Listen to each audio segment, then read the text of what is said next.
কবরওয়ালা কবরের মধ্যে আল্লাহ কালাম তেলাওয়াত করতেছি। ওই কবরওয়ালা ডাক দিয়ে কয়, ভাই আমার কোরআন তেলাওয়াত শুনিয়া তুমি সুবহানাল্লাহ বলছো, আর আমি এই কবরে হাজার হাজার বার কোরআন খতম করলাম, আমার এই কোরআন খতম তুমি নিয়ে যাও, তোমার সুবহানাল্লাহ বলার সব আমারে দিয়ে দাও, তোমার সুবহানাল্লাহ বলার সব আমারে দিয়ে দাও। আর এই হাজার হাজার খতম, প্রায় 4000 খতম আমি কোরআন শরীফ করেছি, তুমি এটা নিয়ে যাও। সে লোকটা বলেন, ভাই আমি কোরআন তেলাওয়াত পছন্দ করতাম দুনিয়ার হায়াতের জীবনে, আমি আল্লাহর কাছে দরখাস্ত করেছিলাম, আল্লাহ আমার মৃত্যুর পরে যেন আমি কোরআন তেলাওয়াত করতে পারি, আমি যেন কবরে তোমার কালাম তেলাওয়াত করতে পারি। দুনিয়াতে আমি তোমার কোরআন তেলাওয়াত না করলে আমার শান্তি ছিল না, আমি কোরআন তেলাওয়াত করলে আমার মনের তৃপ্তি হইতো, শান্তি হইতো। মাওলা আমার মৃত্যুর পরে যেন তোমার কবরে আমার ওই কবরে যেন আমি কোরআন তেলাওয়াত করতে পারি। আল্লাহ দোয়াটা কবুল করছে। মরণের পরে কবরে থাকিয়া কোরআন তেলাওয়াত করতে পারি কথা ঠিক, কিন্তু আমার আমলনামায় একটা নেকি জমা হয় না। এই জন্য দুনিয়ার জীবন রাসূল বললেন আমলের, এই দুনিয়াতে আমরা যত বেশি আমল করতে পারবো তত আমাদের আখিরাতে লাভ, ততই আমাদের পরকালে লাভ। দুনিয়ার লাভের জন্য আমেরিকা যাই, দুনিয়ার লাভের জন্য রাশিয়া যাই, ফ্রান্সে যাই, ইতালিতে যাই, দুনিয়ার লাভের জন্য বড় বড় উন্নত দেশে যাই, বেশি কামাই করার জন্য সন্তানের মায়া ছেড়ে, বিবির মায়া ছেড়ে, মা বাবার মায়া ছেড়ে, সন্তানের মায়া ছেড়ে, ভাই বোনের মায়া ছেড়ে, সকলের মায়া ছেড়ে বিদেশে যাই। কেন যাই? বেশি কামাই করার জন্য। কারণ আমার দেশের ইনকাম দিয়ে আমার হবে না, আমি বড় কিছু যদি পাইতে হয়, করতে হয়, তাহলে আমার উন্নত দেশে যাওয়া লাগবে। কথা কথা ঠিক না বেঠি? দুনিয়ার জন্য আমাদের সবারই আকাঙ্ক্ষা কত বেশি অর্জন করা যাবে। একতলা একটা বিল্ডিং হলে মনের মধ্যে আরো আশা, যদি 3 তলা একটা বাড়ি করতে পারতাম, 3 তলা বাড়ি করতে পারলে চিন্তা করে যদি 5 তলা একটা বাড়ি করতে পারতাম, একটা বাড়ি হলে চিন্তা করে আরেকটা বাড়ি যদি করতে পারতাম, আরো যদি 2টা বাড়ি হয় চিন্তা করে যদি আরো 2টা বাড়ি করতে পারতাম। একজন আমি এক মাহফিলে গিয়া শুনছিলাম, ওই মাহফিলের সভাপতি যিনি, তিনি একজন শিল্পপতি। ঢাকা তার বাড়ি, ঢাকায় তার অবস্থা, কিন্তু তার চেয়ারম্যান ছিল আপনার ওই নারায়ণগঞ্জ জেলার একটা এলাকায় খামারপাড়া ইউনিয়নে। কিন্তু এই লোকটা শিল্পপতি, শুনলাম তার ঢাকাতে 40টা বাড়ি। কয়টা বাড়ি? 40টা বাড়ি, আরো কত ফ্যাক্টরি, কারখানা, কত ব্যবসার কোনো শেষ নাই। তারপর তার চাহিদা মিটে না। কথা কথা ঠিক না বেঠি? দুনিয়াতে আল্লাহ রাব্বুল আলামিন মানুষের কি বলে, দৌলতের চাহিদা মিটাবে না, যৌবনের চাহিদা মিটাবে না, হায়াতের চাহিদা মিটাবে না, ইজ্জতের চাহিদা মিটাবে না। এগুলো আল্লাহ মিটাবে জান্নাতে নিয়া। যদি আমরা জান্নাতি হতে পারি তো হায়াতের চাহিদা মিটবে, কারণ চিরকাল সেখানে থাকতে হবে, কখনোই তার হায়াত কমবে না, বাড়বে না, চিরকাল চিরস্থায়ী।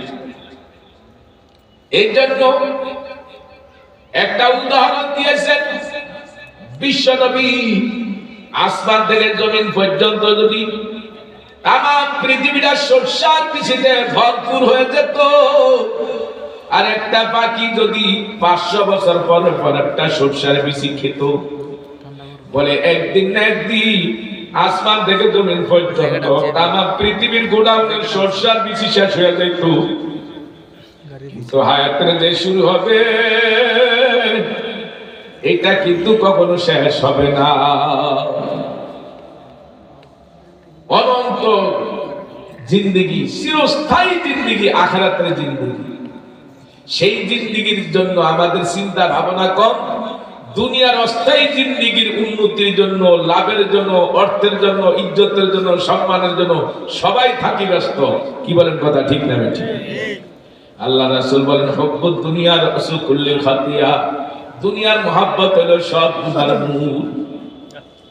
দুনিয়ার মহব্বতে মানুষ চুরি ডাকাতি করে, দুনিয়ার মহব্বতে মানুষ খুন খারাপি করে, দুনিয়ার মহব্বতে মানুষ জাল দলিল করে, দুনিয়ার মহব্বতে মানুষ মানুষের টাকা মেরে দেয়, দুনিয়ার মহব্বতে মানুষ মানুষের খুন করে ফেলায়, দুনিয়ার মহব্বতে মানুষ দুনিয়ার ক্ষমতার পাগল হয়, দুনিয়ার মহব্বতে ফেরা যত অপরাধ করে। কথা কোন ঠিক কিনা?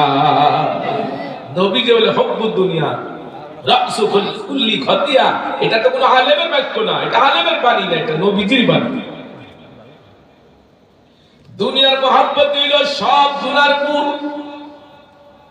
এই জন্য দুনিয়ার মহব্বত না কমাইতে পারলে আল্লাহ এবং রাসূলের মহব্বতের জায়গা অন্তরে হবে না। জানা রাখতে হবে, দুনিয়ার মহব্বত যত দিলের মধ্যে থাকবে ততই আল্লাহ এবং রাসূলের মহব্বতের জায়গা থাকবে না। যতক্ষণ পর্যন্ত আমি চেয়ারে বসে আছি, আরেকজন বক্তা, আরেকজন মেহমান বসতে পারবে না। আমি যখন উঠে যাব আরেকজন বসতে পারবে। এই কলমের মধ্যে যতক্ষণ পর্যন্ত আমরা আল্লাহর জায়গা না দিব, ততক্ষণ পর্যন্ত কলমের জায়গা দখল করবে শয়তানে। কথা কথা ঠিক কিনা? আর এই শয়তান যদি আমাদের কলম দখল করে ফেলে, তাহলে আমাদেরকে জাহান্নামের দিকেই নিবে। কথা কথা ঠিক না? আর এই কলমে যদি আল্লাহ বসার জায়গা করে দিই, নবীর মহব্বতের জায়গা করে দেয়, তাহলে আলহামদুলিল্লাহ আশা করা যায় জান্নাতের দিকেই যাব। কি বলেন, কথা ঠিক কিনা? স্টাডি যার হাতে থাকে সে যেদিকে গাড়ি নেয় সেদিকেই তো যাবে। অনেক সময় গাড়ি ডাকাতি হয় না, ড্রাইভারের নামে ফিটিয়া ভাগিয়া দেয় অথবা তাকে সরাই দিয়া ওই ডাকাত ড্রাইভার যে সে চালায় নিয়ে যায়। এখন কি মালিকের বাড়িতে গাড়ি যাবে না ডাকাতের বাড়িতে যাবে? ডাকাত যেদিকে নেয় সেদিকেই তো যাবে। এই কলবের ভিতরে যদি আল্লাহর জায়গা না হয়, তো শয়তান বসার স্থান পায়, তো স্টাডি তো শয়তান জাহান্নামের দিকে ধরে নিবে। কথা কথা ঠিক না বেঠিক?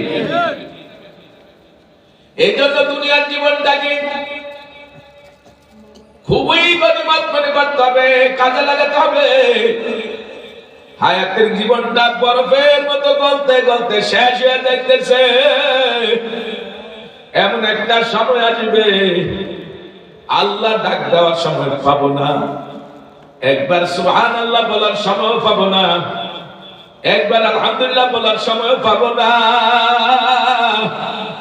আল্লাহর দুইটা সিজদা দিয়া সুবহানাল্লাহ বলার সময় পাবো না। এই জন্য দুনিয়ার হায়াতের জীবনটা আমরা গনিমত মনে করতে হবে।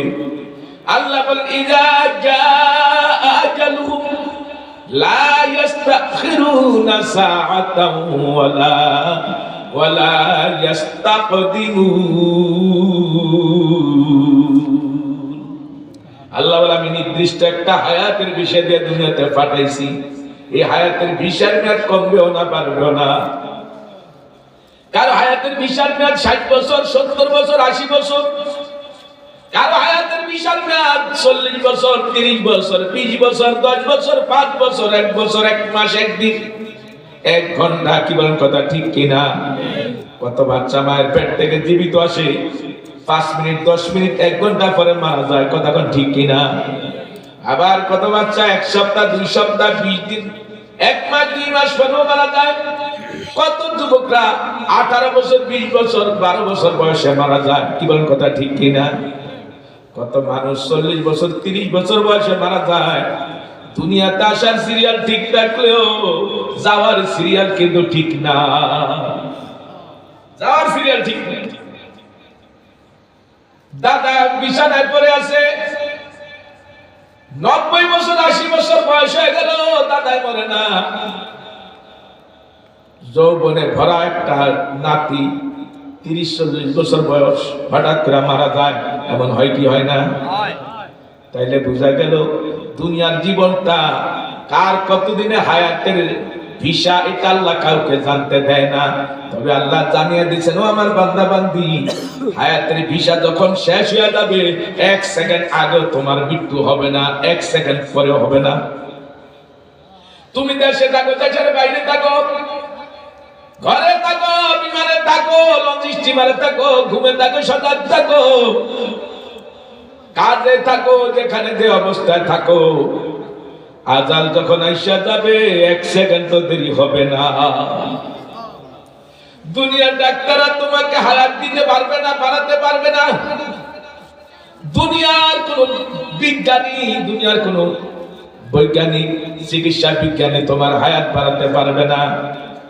দুনিয়ার কেউ তোমাকে হায়াত বাড়াতে পারবে না, বাঁচাতে পারবে না। যদি চিকিৎসার কারণে মানুষ বাঁচত, এই পৃথিবীর একজন বড় লোক মরত না, কারণ তাদের কাছে চিকিৎসার টাকার অভাব নেই। মানুষকে যদি চিকিৎসায় বাঁচাতে পারতো, দুনিয়ার একজন চিকিৎসা বিজ্ঞানী মরত না।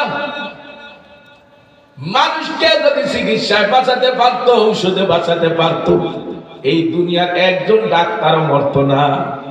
কথা কন, যদি মানুষকে চিকিৎসায় বাঁচাইতে পারত, এই পৃথিবীর একজন এমপি মন্ত্রীও মরত না। মরেনি তারা?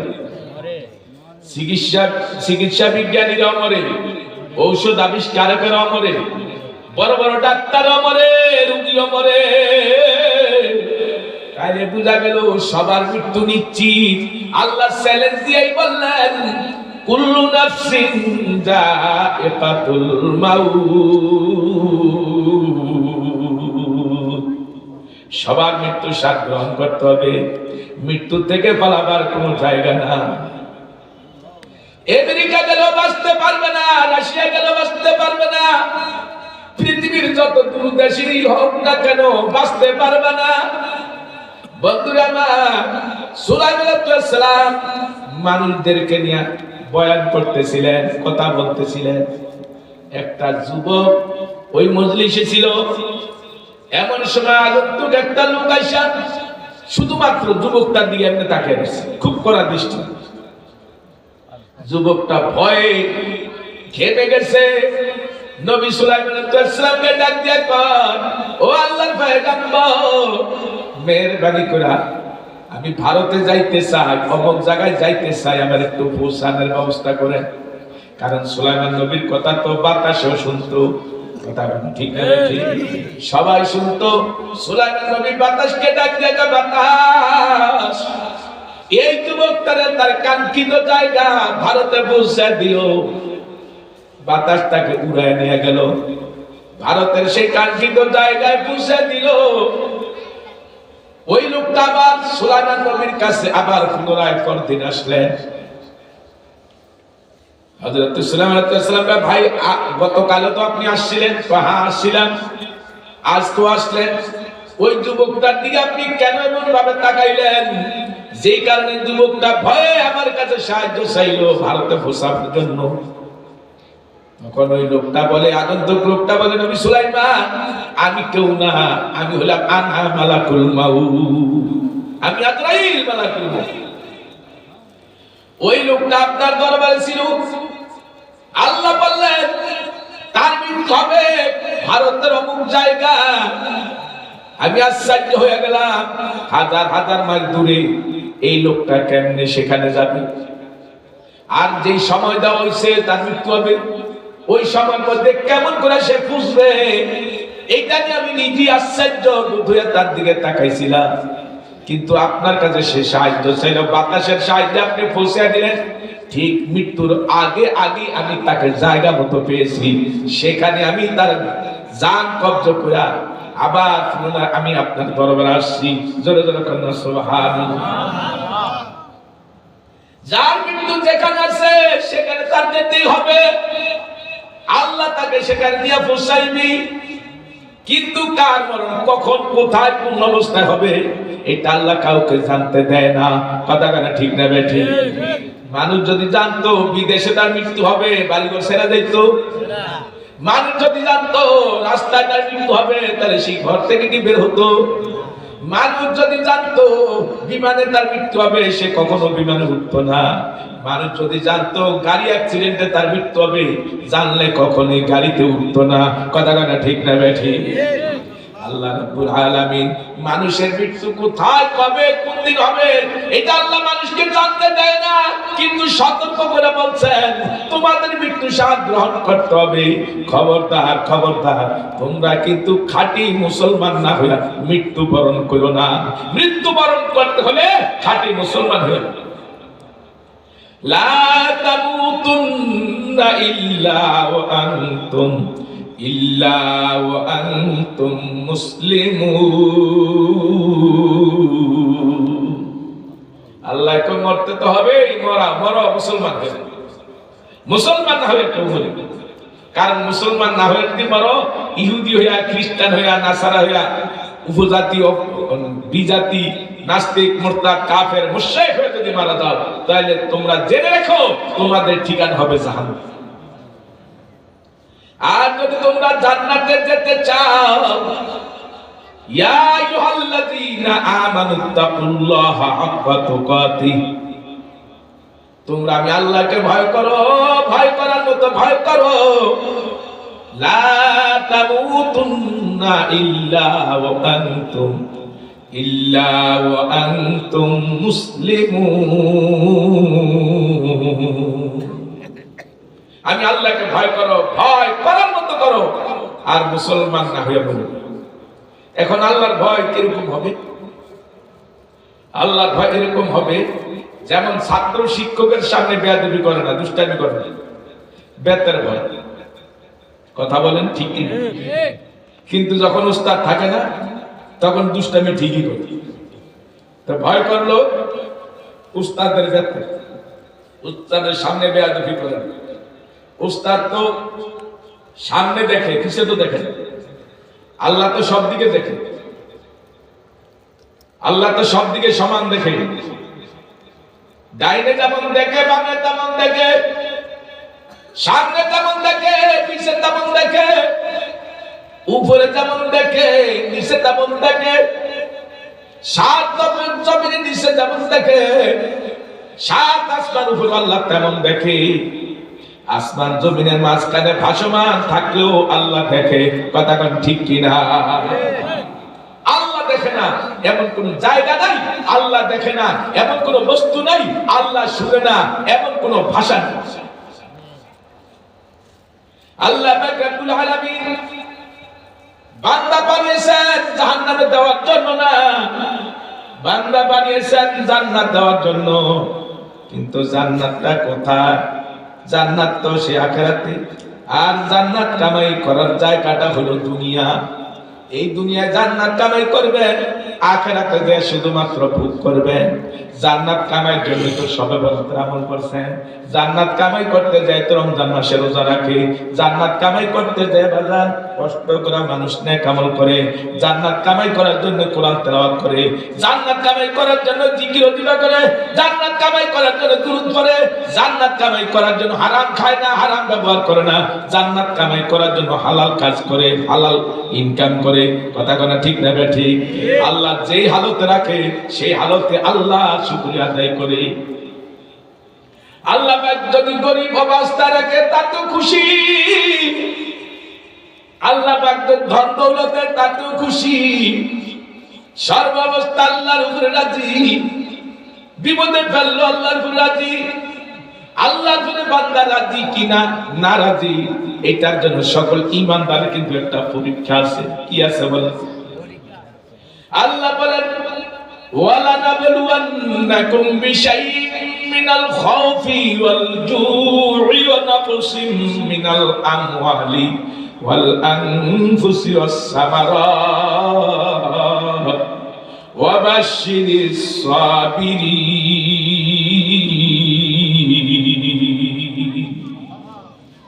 এত আস্তে আল্লাহ কে বলো? আল্লাহ বলো। কে বলো? আল্লাহ কোরআন বলো না? যে বড় তার বাণী তত বলো না? আল্লাহ করতে ভয় লাগে? আল্লাহ পাক রব্বুল আলামিন বলেন ইমানদারদের পরীক্ষা করবেন, ভয় ভীতি প্রদর্শন করে পরীক্ষা করবেন। আল্লাহ ইমানদারদের পরীক্ষা করবেন ক্ষুধা দিয়া, অভাবে পালায়া, না খাওয়াইয়া, খানা না দিয়া। আল্লাহ ইমানদারদের পরীক্ষা করবেন ব্যবসা বাণিজ্য লোকসান দিয়া। আল্লাহ বান্দারে পরীক্ষা করবেন